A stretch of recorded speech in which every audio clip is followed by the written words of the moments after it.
مسیح کے بابرکت جلالی اور پرفضل نام میں آپ سب کو میری طرف سے سلام۔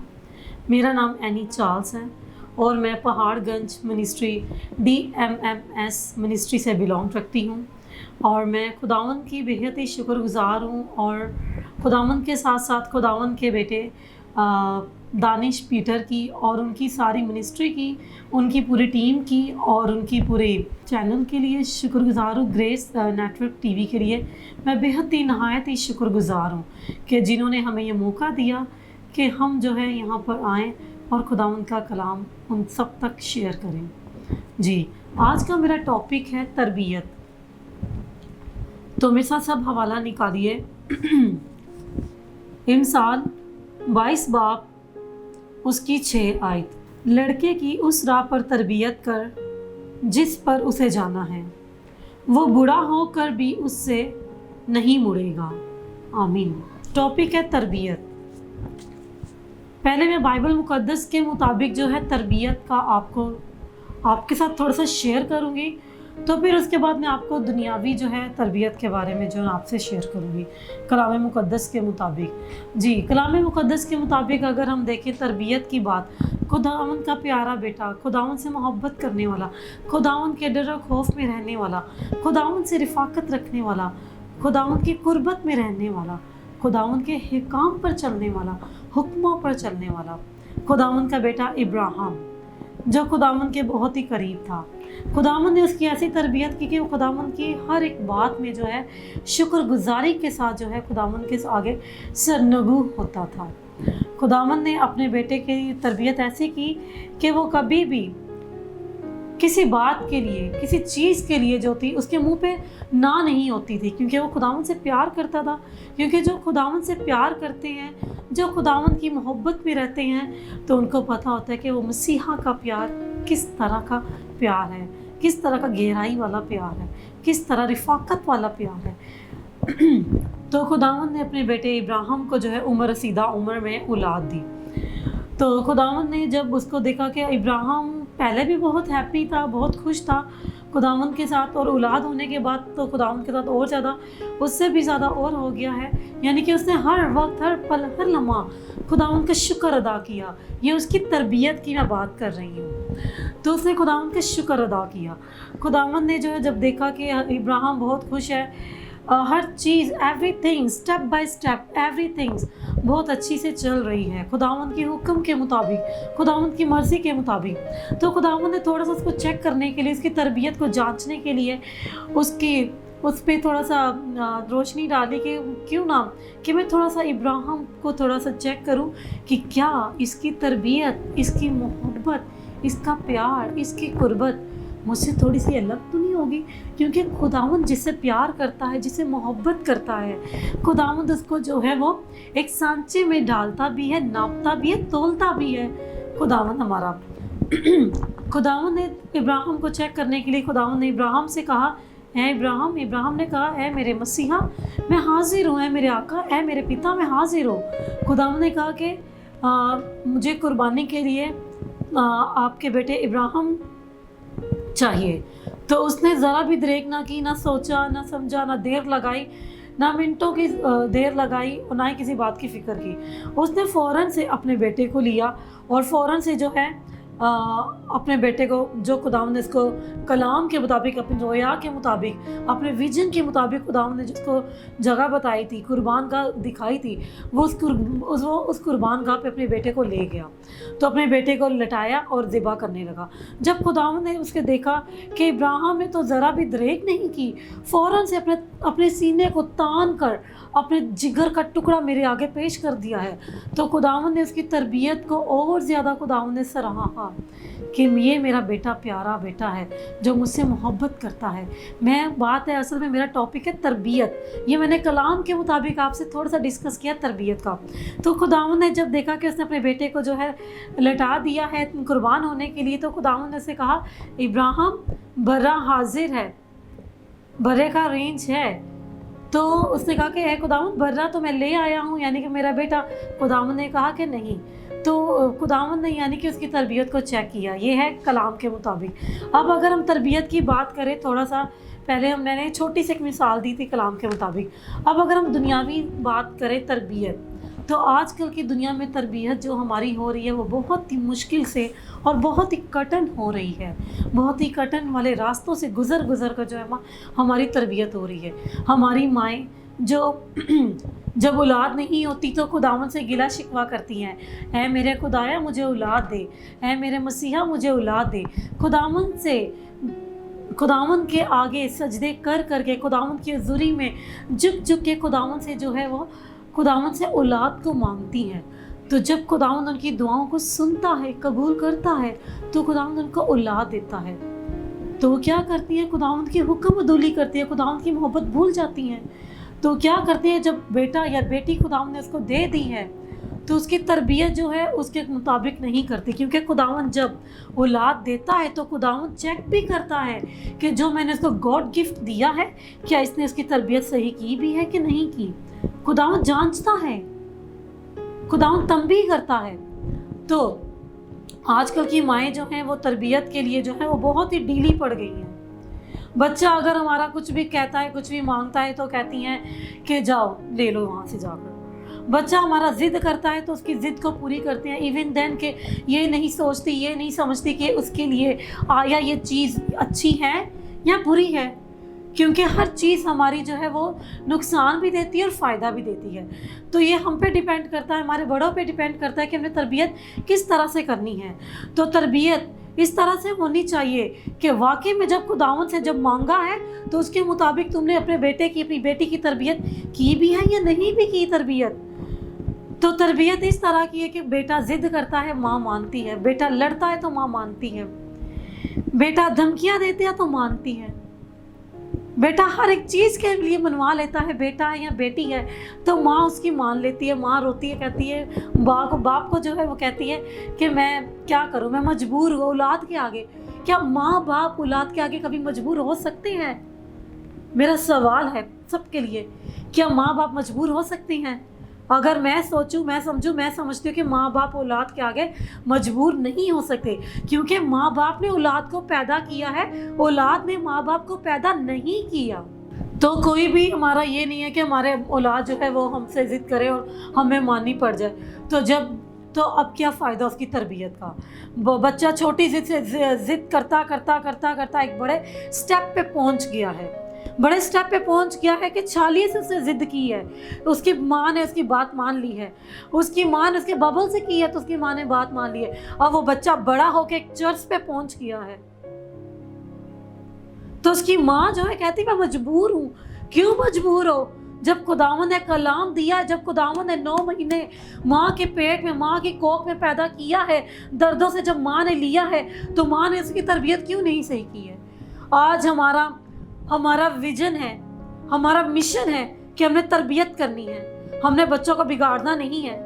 क्योंकि बहुत सारी नौजवान नस्ल जो है, हम लड़कियों को देखें यूनिवर्सिटी में जाती, कॉलेजेस में जाती हैं तो उनके अगर कैंटीन्स में जाकर देखो, यहाँ पे पढ़ने के लिए जाती हैं और वहाँ पे कैंटीन्स में जाकर, वहाँ पे पार्किंग में जाकर जो है वहाँ पर जाकर नशा कर रही हैं। तो माँ बाप को कुछ पता ही नहीं है। हमारे माँ बाप को पता होना चाहिए कि हमारी औलाद क्या कर रही है। माँ बाप को पता होना चाहिए कि मेरे बच्चे, मेरी बेटी के दिल और दिमाग में क्या विशेष है, क्या चल रहा है इसके दिमाग में। जी तो हमने तरबियत अपने बच्चों की ऐसी करनी है कि वो बिगड़े नहीं, बल्कि हमने तंबीह करनी है, उसे कांटे में से भी निकालना है, उसे काटना, उसे छांटना है, उसको हमने अच्छी राह पर लेकर आना है ताकि उसकी तरबियत सही हो। क्योंकि एक बाप की जिम्मेदारी, एक माँ की जिम्मेदारी है कि बच्चे को अच्छी ज़िंदगी दे। क्योंकि बेटा जो है जब माँ बाप जब उम्र सीधा हो जाते हैं तो बेटे की जिम्मेदारी होती है कि घर संभालना। जब बेटा ही सही नहीं होगा तो वो बेटा घर क्या संभालेगा, औलाद को क्या संभालेगा, जिम्मेदारी को क्या संभालेगा। तो बेटा तंबीह करने से मरेगा नहीं, छड़ी उठाने से बेटा मरेगा नहीं, बेटे को थप्पड़ मारने से बेटा मरेगा नहीं, बेटे को जो कुछ भी कह रहे हो कि बेटा मरेगा नहीं। क्योंकि उसके माँ की, उसके बाप के प्यार में भी जो है, दर्द में भी उसका प्यार है, तो बच्चा जो है मरता नहीं है। तो हमने आज कांट करनी है, छांट करनी है अपने बच्चों की परवरिश के लिए कि वो बूढ़ा होके भी ना मुड़े, क्योंकि जब बच्चा बिगड़ गया, जब उसकी शादी हो गई, जब उसकी औलाद हो गई है, तो औलाद भी जब उसकी पैदा हो गई है तो उसकी औलाद भी क्या कर रही है? उसकी औलाद भी अपने बाप को देख के यही कर रही है, इसी नशे की राह पे चल रही है, चोरियों की राह पे चल रही है। ये लानते हैं, इन लानतों को हमने दूर करना है, कलाम के मुताबिक हमने दूर करना है, क्योंकि हमारा मसीहा एक बेअहब बर्रा है, उसमें कोई गुनाह नहीं था, उसने सारे गुनाह हमारे ऊपर ले लिए। तो फिर जब उसने हमारे ऊपर अपने गुनाह ले लिए, तो फिर तो मैं कहती हूँ तरबियत में कोई खोट हो ही नहीं सकती है। उसने हमें अपने बचाने के लिए सब कुछ अपना फिदिया, अपनी जान का फिदिया दे दिया, हमें निजात दी, हमें खुलासी दी। कोई माँ, कोई बाप अपने जवान, अपने बेटे और बेटियों की कुर्बानी नहीं दे सकता, क्योंकि हमारा इतना दिल ही नहीं है। हम दुनियावी है ना, हम दुनियावी सोचते हैं, हमारा दिल इतना बड़ा है ही नहीं है कि हम जो है अपने बेटे और अपनी बेटी की कुर्बानी दे सकें। उस माँ के दर्द, उस माँ का भी दर्द तो देखें, जिसने पूरी दुनिया के निजात के लिए अपने बेटे की कुर्बानी दी। तरबियत करने की हमें ज़रूरत है, क्योंकि तरबियत है तो सब कुछ है। आज तरबियत के लिए अगर आपका बेटा गलत राह पे है तो उसके पीछे जाएं, उसकी राहों पर जाएं कि वो कहाँ पर बैठता है, उसकी गैदरिंग में जाएं, उसका माहौल उसका छुड़वा दें वहाँ से, क्योंकि बच्चा जो है माहौल जो है खुद नहीं बनाता। बच्चे को माँ बाप की छूट मिलती है तो बच्चा माहौल बनाता है, वरना नहीं। बच्चे की इतनी जुर्रत नहीं है कि बच्चा कुछ भी करे। माँ बाप से हमको जो है वो हिम्मत मिलती है ये सब कुछ करने की। तो मेरे आज की अपील है उन पेरेंट्स से कि अपने बच्चों की तरबियत जो है वो अच्छे से करें, छड़ी से करें उसकी तरबियत, क्योंकि छड़ी से कुछ भी नहीं होगा। जी आइए मेरे साथ कलाम मुक़द्दस में से हवाला निकालिए। जी यूहन्ना की अंजील 10 बाब और उसकी 27 आयत। मेरी भेड़ें मेरी आवाज़ सुनती हैं और मैं उन्हें जानता हूँ, वो मेरे पीछे पीछे चलती है। अब मैं आपसे यहाँ पे थोड़ा सा डिस्कस करूँगी कि अब वो भेड़ें हैं, अब वो तरबियत उन भेड़ों की है कि जो अपने चरवाहा की आवाज़ सुनती है और उसके पीछे पीछे चलती हैं। भेड़ें अगर रास्ते से इधर उधर भी हो जाती हैं तो चरवाहे को फिक्र लग जाती है। यहाँ पे मैं तरबियत की बात कर रही हूँ, तरबियत की। हमारे पेरेंट्स हमारे रोल मॉडल हैं हमारी तरबियत करने के लिए। तो अब यहाँ पे बाप की तरबियत की बात आ रही है कि यहाँ पर भी तो तरबियत हो रही है ना। दूसरे वाले इमसाल में भी तरबियत की बात हो रही थी, अब यूहन्ना की अंजील में भी तरबियत की बात हो रही है, लेकिन यहाँ पे कुछ फ़र्क है। फ़र्क यहाँ पे क्या है कि उसकी भेड़ें उसके कंट्रोल में है, उसके अंडर में है, उसकी आवाज़ को सुन लेती हैं, उसके डर को देख लेती हैं, उसके प्यार को महसूस करती हैं, उसके नरम मिजाजी को महसूस करती हैं। ये भी तो तरबियत है उन भेड़ों की जो अपने चरवाहा की आवाज़ों को सुन रही हैं, अपने मसीहा की आवाज़ों को सुनती हैं। तो ये तरबियत थोड़ी सी चेंज है कि यहाँ पे तरबियत ऐसी हुई है कि यहाँ पे कुछ बिगड़ा नहीं है। यहाँ पे उसकी भेड़ें जो हैं अगर रास्ते से हट भी गई हैं तो उसका चरवाहा उसके पीछे आ रहा है तो फ़ौरन से अपने राइट वे में चली गई हैं, फ़ौरन से अपने राइट वे में अपना रास्ता इख्तियार कर लिया है। क्यों? क्योंकि उस भेड़ को फिक्र पता है कि पीछे मेरा कोई है रखवाला, पीछे है मेरी कोई छानबीन करने वाला, पीछे है कोई मेरी खबर लेने वाला। मैं टाइम पे नहीं पहुंचूंगा तो पीछे है कोई, दरवाज़ा बंद कर देगा तो दरवाजे बंद करके पूछेगा, सवालात करेगा। तो जब तक हम सवालात के जवाबात नहीं देंगे तो हमें अंदर इंटर नहीं होने दिया जाएगा। ये भी तो तरबियत है। तो ये तरबियत ऐसी तरबियत है कि भेड़ें देख रही हैं, चरवाहा जहां पर भी है, दूर पहाड़ पर बैठा है तो भेड़ें अपना दाना चुन रही हैं, अपनी घास फूस खा रही हैं, इंजॉय कर रही हैं दुनिया में, दुनिया की रंगीनियों में। तो उसको पता है कि मेरा आसमानी बाप, मेरा बाप, मेरा चरवाहा ऊपर बैठा है, जिसकी हर निगाह हर बशर पे है। मुझे इधर से उधर नहीं होना, मुझे अपने राइट वे में रहना है, ताकि मैं अपना कंट्रोल राइट वे में लेकर आऊं। जी, तो कलाम के मुताबिक अगर हम देखें तो वो जानता है और वो मेरे पीछे पीछे चलती हैं। उसका चरवाहा चाहे आगे है या चाहे पीछे है, उसकी जब उसकी भेड़ों ने देखा है कि हमारा चरवाहा पीछे है, तो उसकी भेड़ें जब आगे आगे चल रही हैं, तो उसकी भेड़ों को पता है कि ये हमारा राइट वे है, तो हमने राइट वे पे जाना है, हमने इधर उधर नहीं मुड़ना। और जब उसकी भेड़ों को पता है कि हमारा चरवाहा आगे है, तो हमने उसके पीछे पीछे चलना है। तो फिर भी वो ना दाएं ना बाएं मुड़ रही हैं, क्योंकि राइट वे में जा रही हैं, क्योंकि उसकी तरबियत हुई है ना, कलाम के मुताबिक उनकी तरबियत हुई है, कांट हुई है ना, कांट छांट हुई है उनकी। जी, कलाम मुक़द्दस में से हम एक और हवाला देखेंगे। पहला यूहन्ना 2 बाब उसकी 28 आयत।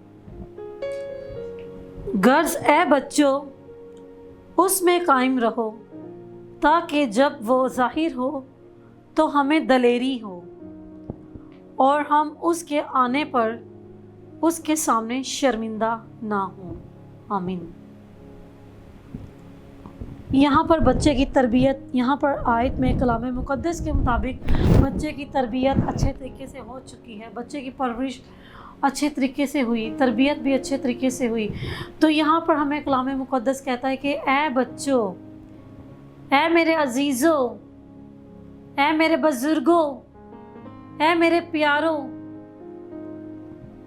कायम रहो।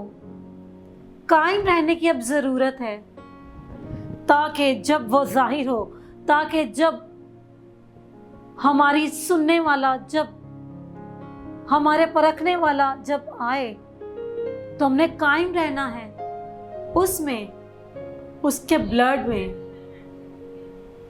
उसके ब्लड में हमने कायम रहना है, उसकी हजूरी में हमने कायम रहना है, उसमें कायम रहना है हमने, ताकि जब वो आए तो हमें दलेरी हो, हम दलेरी से उसका इस्तकबाल करें, क्योंकि हमें कोई शर्म ना रहे, क्योंकि जब वो आए तो हम दलेरी से जो है हम कहें कि ये हमारे मसीहा ने हमें ज़िंदगी दी है, हमारी तरबियत, हमारे ज़मीनी जो माँ बाप हैं, हमारी उनकी तरबियत, उन्होंने हमारी तरबियत की है, तो हमारी तरबियत अच्छी से की है, क्योंकि पहले हिसाब होगा माँ बाप का, बच्चे तो दूर की बात है, पहले हिसाब होगा माँ बाप का कि दलेरी से आओ, दलेरी से कायम रहो, दलेरी से कायम रहोगे मसीह के कलाम पर, मसीह में कायम रहोगे, उसके खून में, तो बच्चों को दलेरी होगी।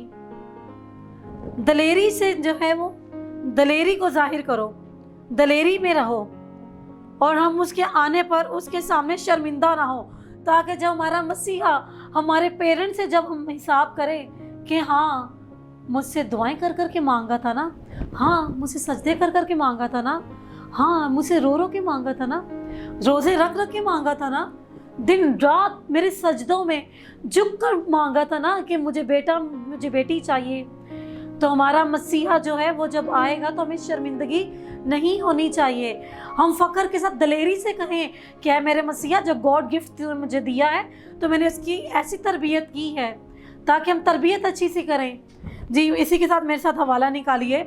जी, पहला यूहन्ना उसका 3 बाब और उसकी 7 आयत। ए बच्चों, किसी के फ़रेब में ना आना, जो रास्तबाजी के काम करता है वही उसकी तरह रास्तबाज है। ए बच्चों, ए मेरे प्यारों, ए मेरे बुजुर्गों, फ़रेब में ना आना, दुनिया की दौलत में ना आना, दुनिया की रंगीनियों में ना आना, कुछ भी नहीं है इसमें। असल ज़िंदगी जो है मसीहा में है, मसीहा के साथ चलने में है, उसके आगे झुकने में है, फ़रोतनी में रहने को है, ये है ज़िंदगी। उसकी रास्तबाजी में आ जाओ, जहाँ भी कोई भेड़ खो गई है अपनी तरबियत की वजह से वो आ जाए, उसकी कुर्बत में आ जाए, ताकि उसने जो हमें ज़िंदगी दी है हम उसका हिसाब दें, वही उसकी रास्तबाजी है, ताकि हम उसकी रास्तबाजी के मुताबिक उस रास्तबाजी में आ जाएं, अच्छे से हम सदाकत के मुताबिक आ जाएं, सदाकत की राहों पर आ जाएं। जी, मेरा ईमान है कि जिन बड़ों बुजुर्गों ने ये मेरा कलाम सुना है तरबियत का, आज यकीनन जिनकी औलादें बिगड़ चुकी हैं, जिनकी औलादें दूर जा चुकी हैं, जिनके गिराने जो है वो तबाह और बर्बाद हो चुके हैं, मेरा ईमान, मेरा भरोसा है कि आज वो कलाम के वसीला से उनकी ज़िंदगी ज़रूर बदलेगी और वो अपने बेटे और अपनी बेटियों को कलाम के मुताबिक उनकी छांट करेंगे, उनकी कान छांट करेंगे और कलाम के मुताबिक जो है उनको उस रास्ते पर ले आएंगे, राइट वे में ले आएंगे। क्योंकि राह, हक और ज़िंदगी खुदा है, मेरा मसीहा है, वही राह है, वही ज़िंदगी है, वही सब कुछ है, उसके बगैर कुछ भी नहीं है, कुछ भी नहीं है। दुनिया की चीज़ें फ़ानी हैं, सब कुछ यहाँ पे रह जाएगा, सब कुछ रह जाएगा। पहले ढूंढो तुम उसकी रास्तबाजी, ये सारी चीज़ें तुमको मिलती जाएंगी। पहले ढूंढ ले उसकी सच्चाई को, सब कुछ मिल जाएगा, ये सब कुछ यहाँ पे रह जाएगा। मेरा ईमान, मेरा भरोसा है कि सब ने आज के कलाम के वसीला से बहुत बरकत पाई है। क्योंकि जब मुझे इतनी ब्लेसिंग मिल रही है, जब मुझे इतना मस्सा मिला है, जब मुझे इतना ज़ोर मेरे मसीहा ने दिया है, तो यकीनन मेरे अजीज़ों ने भी जो कलाम सुना है तो बरकत पाई है। आज हम उन भेड़ों को ले आएंगे, ढूंढ के ले आएंगे जो भटक चुकी हैं। तो आइए मेरे अजीज़ों, मेरे बहनों, मेरे भाइयों, मेरे बुज़ुर्गों, सब अपने सरों को झुकाएं और हम दुआ मांगेंगे उनके लिए, उन नौजवान नस्लों के लिए जो भटक चुके हैं, ताकि वो अपने राइट वे पे आ जाएं, राइट राह पे आ जाएं। सब सर झुकाएं, जितने भी भटक चुके हैं, जिनके बच्चे हैं, बुज़ुर्ग हैं और जिनके नौजवान नस्ल है, जिनके अगर शौहर है, तो सब दुआ करें, सब दुआ करें, सजदे में झुक जाए, क्योंकि उसके बगैर कुछ भी नहीं है। मांग लें, मांग लें, मांग लें उससे, सब मांग ले। है मेरे मसीहा दे दे, तू ज़िंदगी हमें दे दे। ओ हालेलुया। शामारी जारी जारी जारी जा, शामारी जारी जारी जारी जारी जारी जा, शामारी जारी जारी जारी जारी जारी जारी जा, रिकी बिकी तुरिया, रिकी बिकी तुरिया, रिकी बिकी तुरिया, नमंतकारी तुरिया, शा रा रा रा रा रा रा, शा रा रा रा रा रा रा रा, शीरी बीरी बीरी बीरी बीरी बीरी बीरी, शीरी बीरी बीरी बीरी बीरी बीरी बीरी। ओ हॉली स्पिरिट टच, हॉली स्पिरिट टच, टच उन नौजवानों को अपने रास्ते पे ले आ, छू लीजिए मेरे मसीहा, क्योंकि मेरे मसीहा तू उनके लिए आया है जो भटक चुके हैं, तू उनके लिए आया है जो तेरे रास्ते पे नहीं है, तू उनके लिए आया है ताकि वो आ जाए हमेशा की ज़िंदगी में। तूने अपना लहू बहाया उनके लिए ताकि वो ज़िंदगी पाएँ, कसरत से ज़िंदगी पाएँ। ओ हालेलुया। मेरे मसीहा, मैं उन तमाम नौजवान नस्लों के लिए दुआ करती हूँ जो अब तबाह बर्बाद हो चुके हैं, जिनकी तरबियत सही नहीं हुई। ऐ मेरे मसीहा, उन सब भेड़ों को अपनी तरफ ले आ प्यारे खुदावंदा, अपने लहू की डोर से खींच के ले आ, ताकि मेरे मसीहा हम सब मसीही बरादरी होते हुए, मसीही फैमिली होते हुए, हम सब एक हो जाएं, तेरी हज़ूरी में झुक जाएं, क्योंकि मसीहा के सिवा कुछ भी नहीं है, हम नासरी के सिवा हम कुछ भी नहीं है। ओ मेरे मसीहा, मसीहा जी छू लीजिए, टच हॉली स्पिरिट, टच टच हॉली स्पिरिट मेरे मसीहा। ओ हालेलुया। मेरे मसीहा, इस प्यारे खुदावंदा चैनल के वसीला से प्यारे खुदावंदा, ग्रेस नेटवर्क की वसीला से प्यारे खुदावंदा, उस नौजवान को ग्रेसफुल कर दीजिए प्यारे खुदावंदा। ओ प्यारे खुदावंदा, ग्रेस हो जाए प्यारे खुदावंदा, ग्लैंडर हो जाए प्यारे खुदावंदा, ग्लैंड हो जाए मेरे मसीहा खुदावंदा, बरकतें पाए, नेमतें पाए, पुरानी ज़िंदगी को तर्क कर दे खुदावंदा, तेरे कलाम के मुताबिक प्यारे खुदावंदा। आसमानी राजा, मेरा ईमान है, मैंने जो कुछ मांगा आपसे पाया, और ये दुआ तेरे बेटे अपने पाक खुदावंद यीशु मसीह के बाबरकत जलाली और कुदरत वाले नाम से मांगती हूँ, आमीन।